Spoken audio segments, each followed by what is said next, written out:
isa roa miarabantsika rehetra ao amin'ny tambazotra rehetra na ny amin'ny serasera Facebook zay rehetra mahita an'izao fandarana zao amin'ny anarany tsaratsara ny anambarako sy ilazako an'ity vaovao lehibe ity miadevitra tsika ny amin'ny Facebook sy ny rehetrarehetra momba ny tsaratsara mandriamanitra azy za ty anapitanao anisan'ny témoignage ngezabe ny tsaratsara anankiray tamina faritra anankiray zay atao hoe atany fotsy na Tsirabe za anisan'ny olona anankiray maty natsangany tsaratsara efa atao anatina vatapaty efa andeha alevina tamin'izany fotoana zany betsaka ny vavolombelona atao anatin'izay za moa zany efa atao anatina vatapaty dia nandalo tany mitoerana misy anao io tsaratsara tamin'ny fotoana io dia nandalo izy dia nitenenin' Jesosy izy araka ny fanambarana tamin'ny fotoana io fa nefa izy ihany le Jesosy resana miteny eto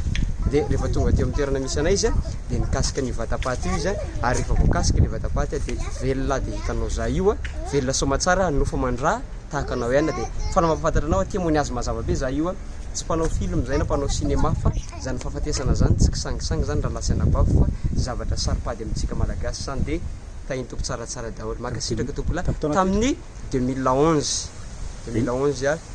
volana marsa izy io tao Tsirabe tany fotsy makasitraka tompo teo amin'ny lycée sodra tompoko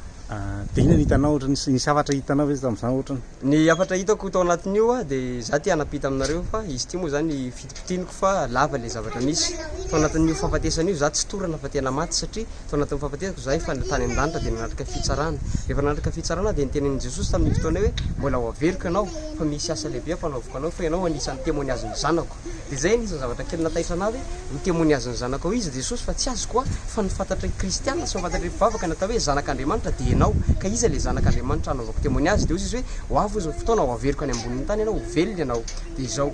ahita olona ianao izy olona ozy no hitanao any fa nefa za miteny aminao fa za le Jesosy Kristy maty teo ambony hazofijaliana nitsangana tamin'ny maty nalotrony koa famonjeko ny rezanak'olombelona za ihany ozy le any Madagasikara aniny ka ho avy ny fotoana ahita azy ianao dia andana ambarao amin'olona lazao amin'ny olona fa Jesosy tsaratsara Jesosy dia zay ny zavatra misy ina zaratranga ozy nareo rehefa velona tonga ny fotoana namerenan'i Jesosy ty ambonin'ny tany dia ozy amin'izay aloha ny olona rehefa mahina le fijonao olombelona hoe ay tsy Jesosy zany nanagna tsy tsaratsara zany nanagna maty fa Jesosy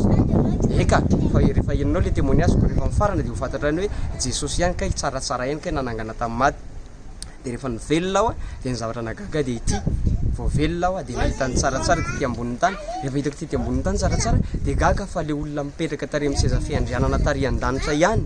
iny ihany le hitako aty ambonin'ny tany ka za ty anambaratsika rehetrarehetra io tsaratsara io Jesosy tenany io le Jesosy maty ambony hazofijaliana mihitsy tonga ety amintsika malagasy io fa aza miakany ianao aza variana amin'ny fanabokana sy mifanenjena fotsiny fa dinio dia eritrereto dia efa taro ny voany hazo zao tera ny fanahy fa ny tsara ihany no avy any amin'ny tsara